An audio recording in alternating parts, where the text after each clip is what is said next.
And then now is the time to introduce the next speaker for us. So, Haydn Shaughnessy. I hope that that's what was close enough. Welcome to Finland as well. So Haydn is a writer and researcher whose work on systematic innovation is read by over 500,000 people each month. So impressive number. He is also the co-author of the Elastic Enterprise book, this kind of book. It's available on Amazon, not in shops in Finland. At least I haven't found it. But my recommendation is that please read this. This is extremely good book. And it's a pleasure to have Haydn here to speak about a bit about in this context. But actually, he's sharing with us much more, let's say, newer thinking and new results in this internet economy. So please.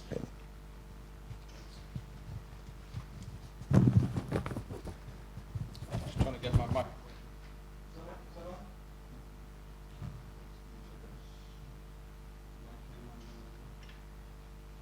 Okay, can you hear me now? Yeah, great. Well, good morning, everyone. I'm going to talk about decision making this morning. Really the need for speed in decision making, but also the new complexity of decision making and some of the kinds of challenges that companies face when they have to make many more decisions, but also they have to make them in this new kind of environment. So I think one of the problems that companies face is that they're accustomed to what's now a quite old-fashioned view of how you make decisions. It's a view of return on investment based on the manufacturing or product-based past. In that past, many of the companies that led the economy were actually oligopolistic, and I'm not sure if that translates very easily into Finnish, but the idea of a monopoly that's not quite a monopoly, but for example, in chemicals, Dow Chemical and DuPont, or in luxury cars, Mercedes and BMW, these kind of companies could go off and do their research, do their invention, do their lab work, and they could drive it into the market with a substantial marketing budget. So do your research, attach your marketing budget to it, advertise on TV, and you more or less get your customers. So that old ROI model, I think that's breaking down. I think that the idea of a pure ROI model as a governance model for decision making is the problem.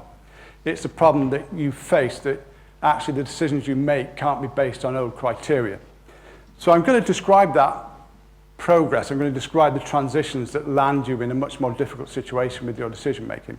And I'm going to do it through these concepts. So the externalization of core competency, something I'm going to call radical adjacency, the new service infrastructure, the kind of plug and play business model that we're in now, and how that leads to new decision models and a new form of ROI, which I'll call strategic options management.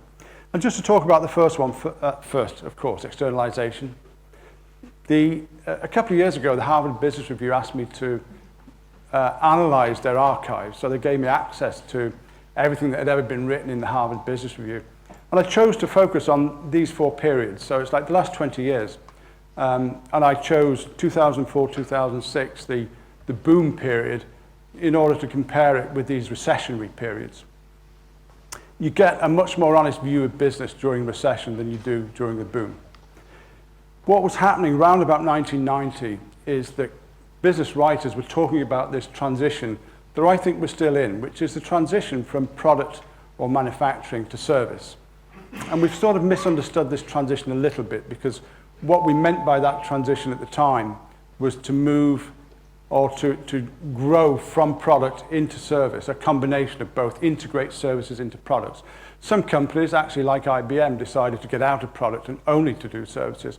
I think that's probably a mistake, as Apple's success shows. So the problem in the early 1990s was companies are just not doing services very well.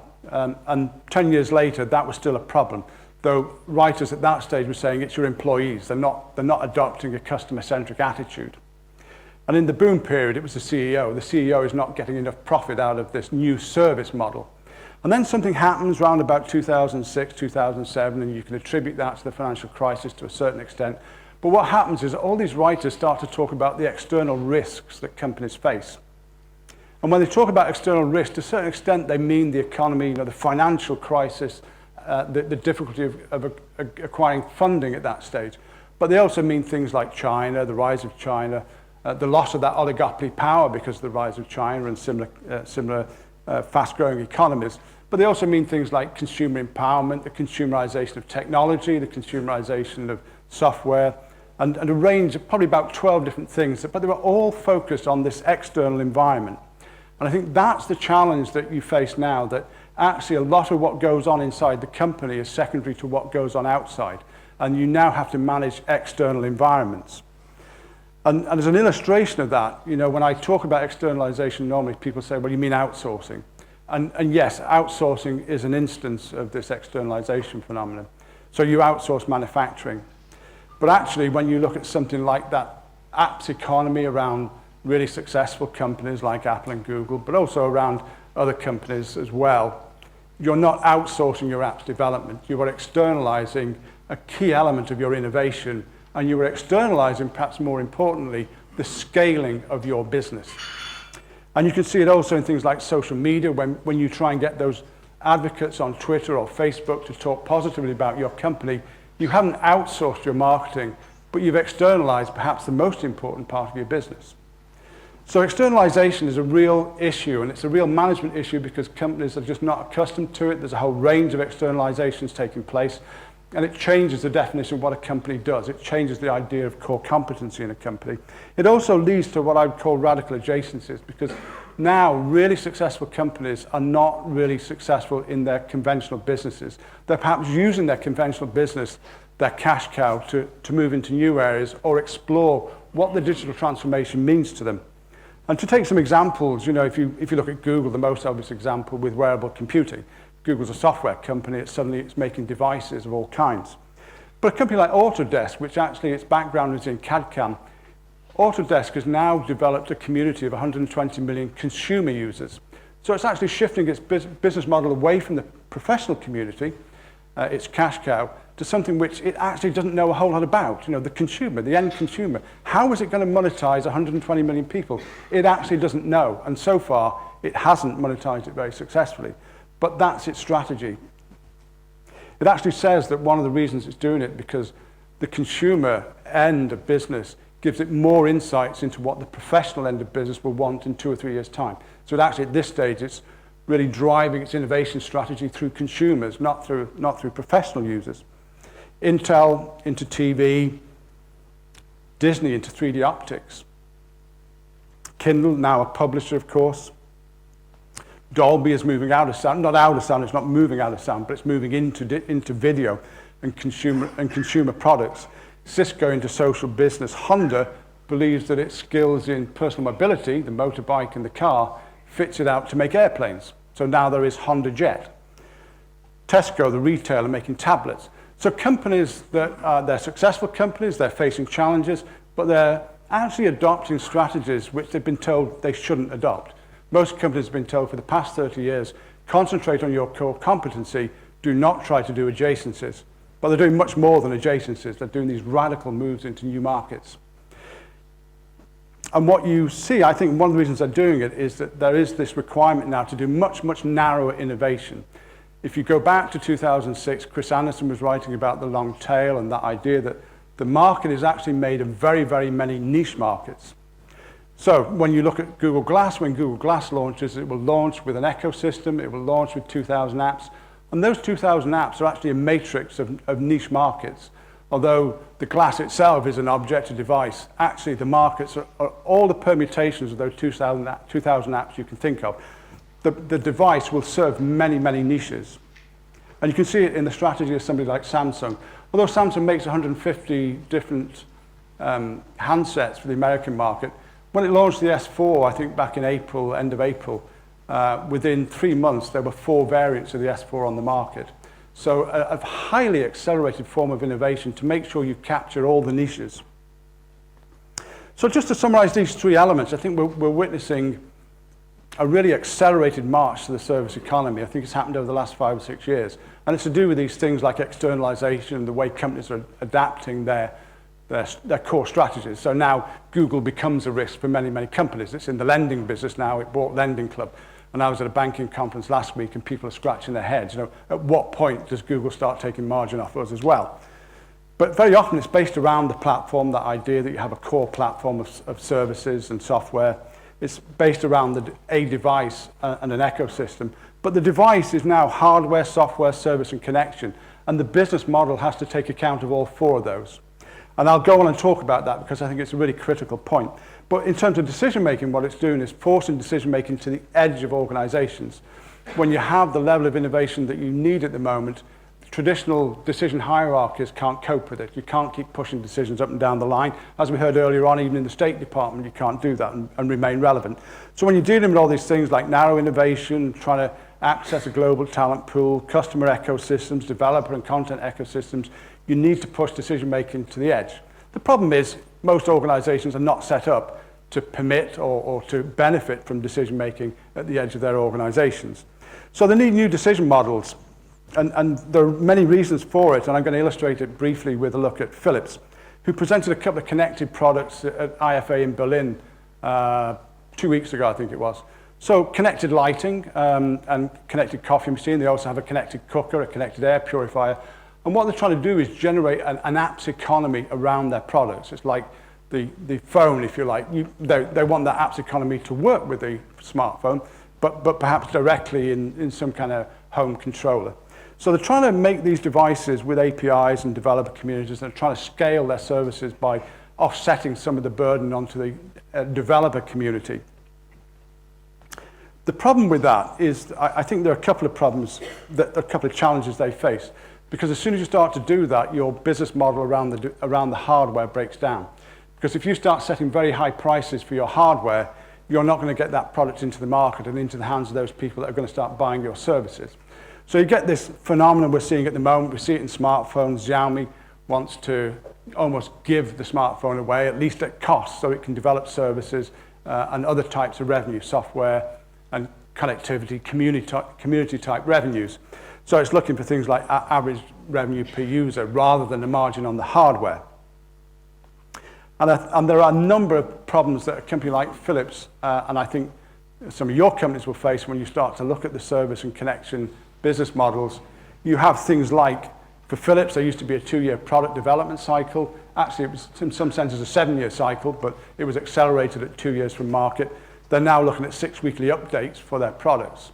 Once they get them into the market and once they start iterating them with customers, those decisions that used to be made about a product every 2 years now have to be made every 6 weeks. They used to have a finite product development cycle, get it in the box, get it on the shelf, take your margin.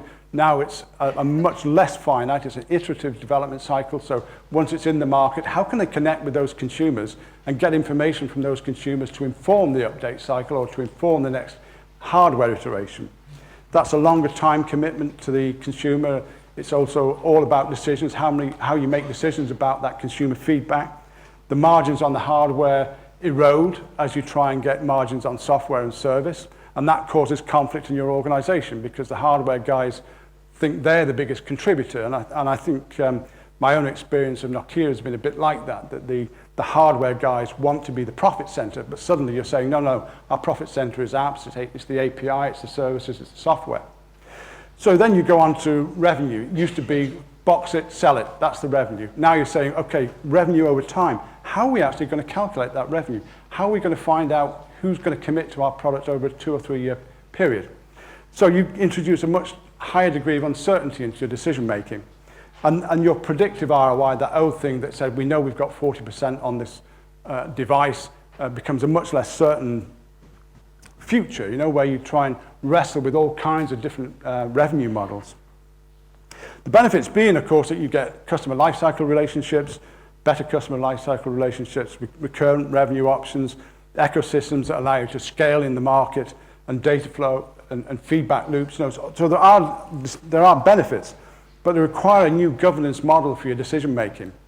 And in case you think that's just to do with Philips, and Philips is an exception, when you look at what somebody like Intel is doing, I think last Thursday, it announced it was invested heavily in Recon, the wearable competitor to Google Glass. Intel is moving up the chain from chips to consumer devices. It's not just Philips. Apple does it all the time. McLaren, the Formula One racing champions, now do health monitoring for children in the NHS. So moving out of a very clear business model into something much less certain and much more open-ended.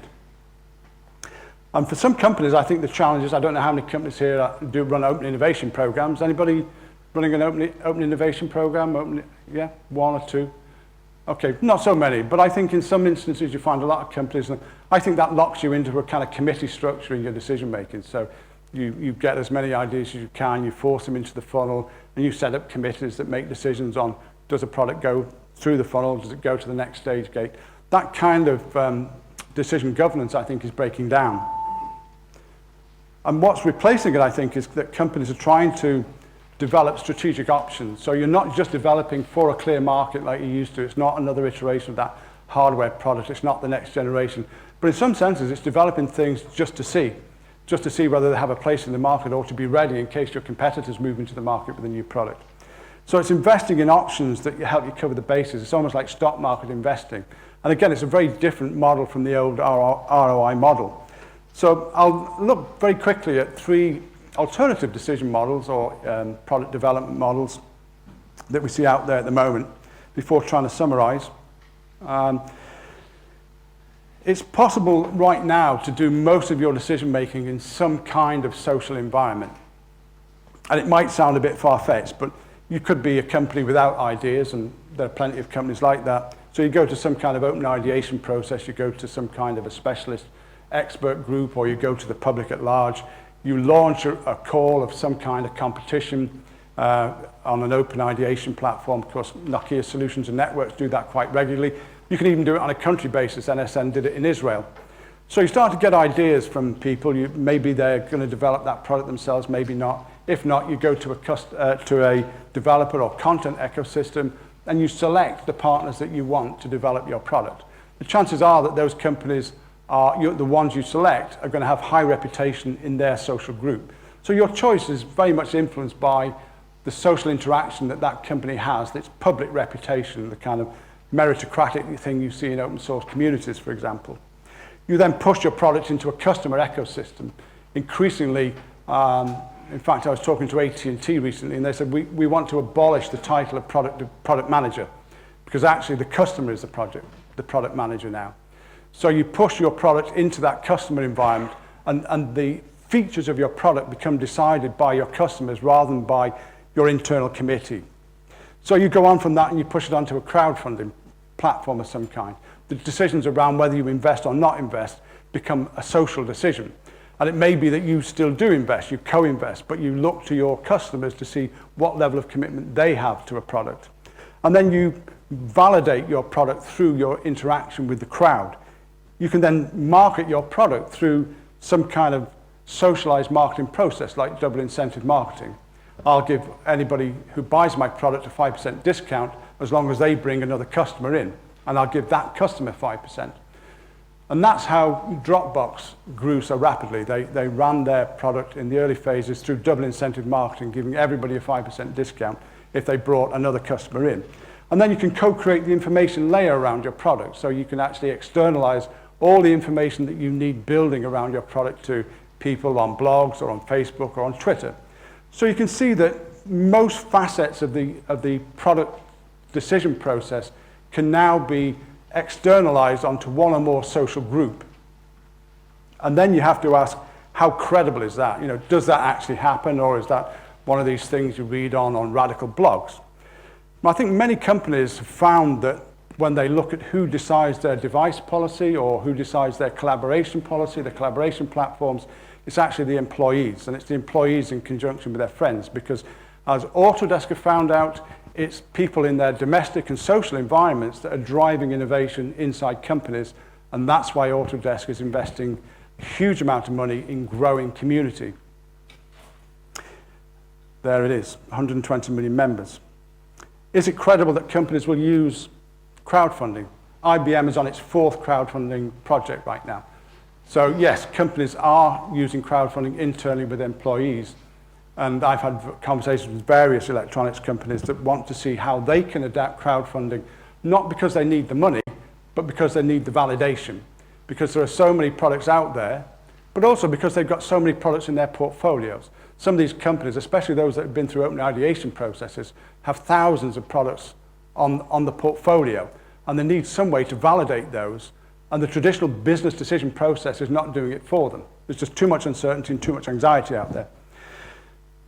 And do you use social decision making in a public environment? Well, Nokia Solutions and Networks, as I said, they've done it successfully in Israel. I think they're about to launch a global pitch and jury session. So actually deciding on your new products through creating competitions that are very much like a VC pitch, and then using juries to decide which one of those is going to go into your portfolio. There is also, I think, a growing tendency to look at how you can iterate products once they're out there in the market. And the best example I've seen of that is the novel, 50 Shades of Grey, by E.L. James. That novel actually started out, or the author started out working on that novel in a completely different environment. She was a fan in a Twilight community. You know, the Twilight community is these novels about zombies and the dead. And she took two of the characters from one of these novels, which had a fair-sized community around it, and she transposed it into the erotic environment. And she brought community with her from that environment, and she then iterated that story with her community.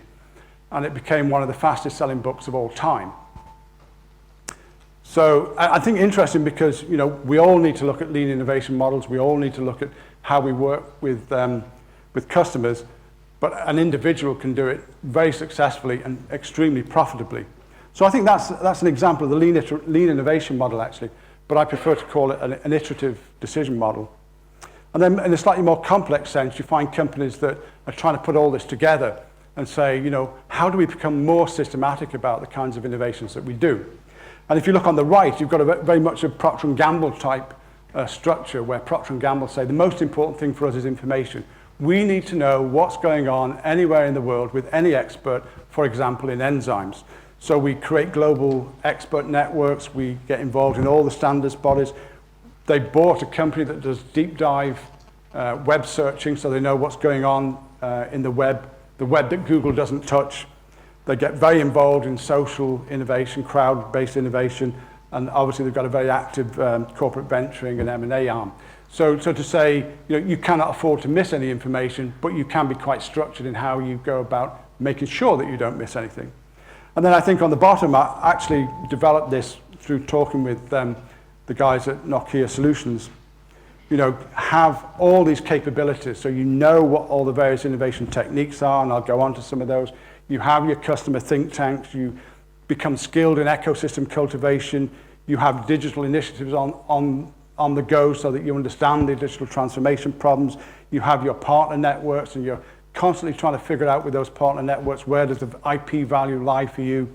You do open innovation, of course, everybody's still going to do that, and you work on new decision processes. So I think if you start to look at it, you know, when you start to look at the more comprehensive overview of what's happening in innovation, there's a lot, and really good companies manage it in a very systematic way. And once you start to do that, you can start to benchmark yourself against those types of companies or other companies in your field, in your sector. And this table is a result of some work that I've done on doing exactly that. How do you benchmark innovation? So I took the 5 areas that you see there, social, platform and data, leadership, strategy, and business process, and developed 50 criteria for assessing companies in each of those, 10 criteria in each of those areas. So you can say, and you can see with pharma and healthcare, for example, or the financial industry or consumer goods, they have a very low level of innovation compared to the technology companies, which tend to be quite good at developing innovation across all 5 elements. So my first takeaway, if you like, is, you know, if you develop a more comprehensive view of what you need to do digital very successfully, there are ways to benchmark yourself, and that means you're not groping in the dark. It means there's some smoke signals that you can follow. But I think that a lot of companies now have what you might call a strategic pivot. I think that they're going from this, what I said earlier was that pure ROI model based around the hardware past, to multiple decision models. They're going from a single focus of innovation, how do I improve my product, to multiple focuses and multiple innovation techniques. And they're, more importantly, moving from the idea of core competency, that idea that's dominated business for 30 years, to a much more fluid core, a much more fluid definition of what they are as a business and where their competency lies and how they can compete. So, just to look very briefly at those three before I finish, I think companies really need to start asking, how do they structure their decision making? And what can they do to innovate their decision models? Will it be something like a pitch and jury session like NSN? Well, if it is something like that, one of the things that NSN has found is that juries tend to be very biased. People who go on to juries to make decisions, and people who sit on committees to make decisions, tend to do that from a variety of biases.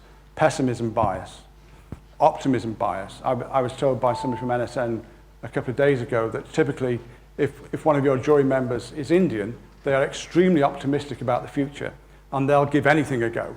So suddenly you've got optimism bias in your jury. Or you may have a typical European conservative bias. So when you start to think about these new techniques, you've got to go deeper and say, okay, how do I manage things like bias? Or are you going to incorporate some kind of customer cycle? So are you capable, are you skilled enough to do iterative development of products once those products are out in the market?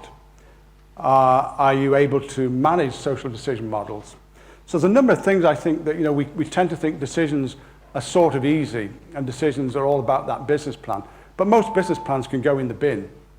And I think that anybody who's honest enough about how they compile business plans would say the same. Unless you can go through these deeper dives on why you make decisions and how you make decisions, how you manage your decisions, then the business plan isn't going to help. And one of the reasons for that, I think, is that also one of the challenges and one of the kind of skills requirements of companies is that innovation has changed so much. If you look on the left, you see how we've dealt with innovation in the past. It's been about productivity, quality, and strategy. So productivity, if you go back to the early days of scientific management, the Ford assembly line, the Toyota production system, that kind of thing, of course, has taken place in lots of industries. Really significant innovations in how we create wealth in factories or in groups, if you like. And alongside that, we've always had this kind of quality thing. Well, not always, but going back to statistical control processes, now I have this new way of making things in a factory or an assembly line. How can I incrementally improve the quality of those things? I'm making more of them more quickly, more cheaply, but they have to become better. So we've had that strand of innovation. And we've had this more nebulous strand, which has been about strategy, Michael Porter and the competitive advantage model, or Henry Chesbrough and open innovation. And that's kind of been the governance model, if you like, around productivity and quality. But if you look at innovation now, there's a huge range of new techniques. So if you look into something like social innovation, some of the social business models I've been talking about, if you look at the definition of a lab now, a lab is completely different from what it used to be. So a lab can be a hackathon, it can be a jam, it can be any number of means of getting people together. So labs are suddenly about social interaction and the kind of sparks that fly when you get the right people in the room. Market research, which used to be we'll go out and ask our customers, is now much more about how can you integrate customer ecosystems into your development processes. Social media, how can I innovate my marketing? How can I perhaps reduce the cost? Crowd, how can I crowdsource? How can I crowdfund? And you can see the same in computational thought processes. You go back to the beginnings of object-oriented computing and the capacity to plug and play different solutions. That goes right through now to things like APIs and platform management, where a lot of companies are saying, I don't need to produce all the components for this new product or this new service. I can plug and play other people's IP. And I think you need a kind of conceptual framework to understand that, and this is my conceptual framework. It tends to be a bit confusing for some people, I guess. But you need to build on this flexible infrastructure that we now have, the cloud infrastructure or peer-to-peer infrastructure, mobile infrastructure, that allows you to plug and play business components. You need to think about which of those processes you think are core to your business are not really core and can be done better by somebody else, because you need to relieve your senior team of the burden of all that decision making that they traditionally have to make. You need to look at other people's markets, not just your own markets. You're not going to survive by extending your markets. You're probably going to prosper by entering markets that you haven't yet thought about. And to do that, you need these new decision models, which are sometimes simply personal decision models. What is it my employees want? One of the big reasons for Silicon Valley being as successful as it is because people typically tend to leave their companies very often and start up their own competitive businesses. So you need to take account of people's personal aspirations, but in general, as with bring your own device, what do my people want? What do they want to do next?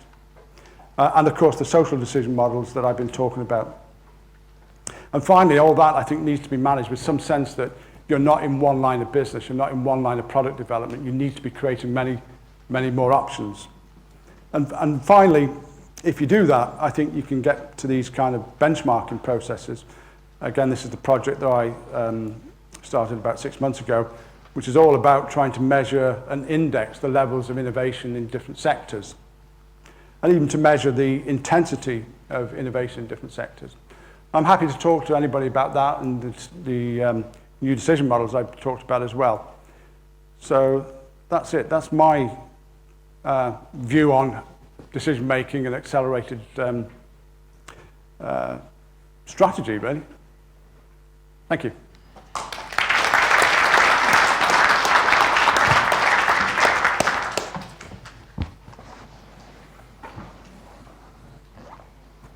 So I think that we have time for 2 or 3 quick questions now before coffee break. So please.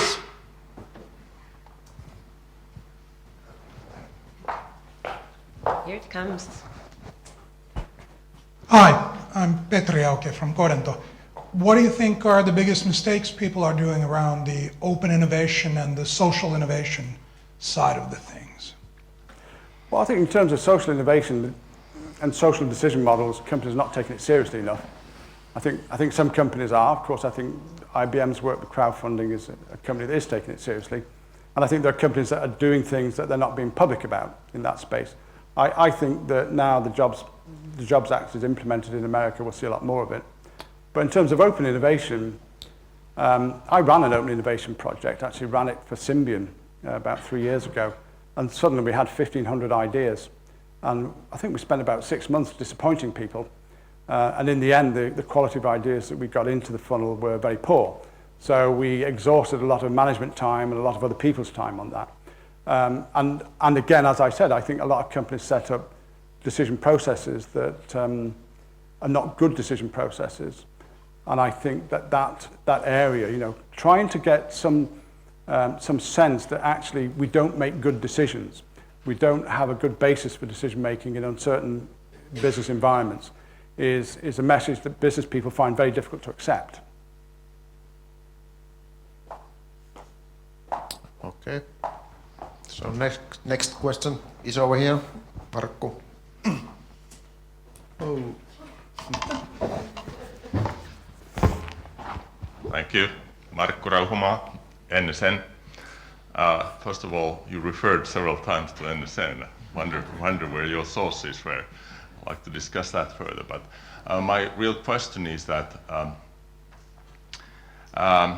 innovating, when you start to create something new, you would like to make as big things as possible, as radical, as disruptive as possible.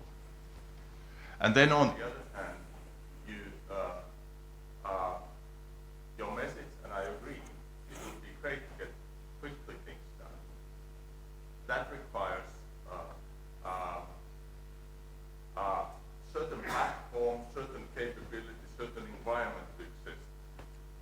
How do you balance between making something great, disruptive, which typically takes a long time, and then something great, something quick? Well, I think what you're describing is a dual innovation model that many companies have found themselves left with, or they've inherited from the reality out there. And Ericsson has a similar challenge, I think. Its old R&D model and its new service model. And companies are tending to keep those separate. And I'm not sure about the wisdom of that. I think that what you said about getting things out there in the market seems to be the right way at the moment. But I've also heard from companies that it's sometimes easier to get the disruptive product funded, because that's something you can get a champion for at the executive level. I've heard equally that once you get that champion at the executive level, it can be the kiss of death, because once once a very senior manager decided they're going to do this, that's where all the resources go. So I suppose that's why I talk about decision models. How do you make decisions? How do you create new decision governance? Because it seems to be rather haphazard in a lot of companies. But I think that to start talking about new governance models, new decision governance models, and opening up the space for small projects, I think that's a fairly well-established principle right now. Smaller the better. But then the smallest typically could be just slightly evolutionary and not that significant. Yes, and it's a big problem for companies that think of something like a 400 million euro project as their threshold. It's a difficult one, and that's why I say it comes down to what decision models and how self-critical you are about the decision models that you've adopted. But until we start talking about that, people are happy to talk about a business model, so how am I going to get my revenue from this? And companies are quite happy to push around a business plan that they would acknowledge themselves in an open moment is probably clear fantasy. They're quite happy to work with this fantasy, but they're not yet thinking, well, how do I make decisions in a better way? And then we have the last question here. Yes, Marco. Damn. With the face. So my question is about this open innovation, and it's easy to externalize things in theory, but in practice it seems to be some kind of religion or pop cult type of thing, that which platforms and which communities are becoming popular and which are not. So as you mentioned in your open innovation experience, it didn't work that well, and for example Nokia has tried this earlier and nobody developed. Yeah. So are there any ways to make sure that these work in practice, or how to, because like in music business, not everybody can be a Madonna. Yeah, I think ecosystem management is a new management discipline, and the business schools don't teach it. So a lot of companies, again, are faced with this problem. There are no smoke signals to follow. There are no footsteps to walk in. So it is quite difficult. I'm not quite sure of the question, though. So is the question, how do I develop an ecosystem type model, or how do I stop my senior management from appearing to be too arrogant and therefore not attracting people to their businesses? Well, if it's the latter, that's a problem I recognize from many, many companies. And it's one of the things that Nick Bitalari and I wrote about in the Elastic Enterprise, that senior management needs to take on more of a peer-based culture. And companies where senior management are able to win the respect of different communities typically do better. And the obvious examples are Google and Apple. Okay, thank you. And now, thanks a lot. Good.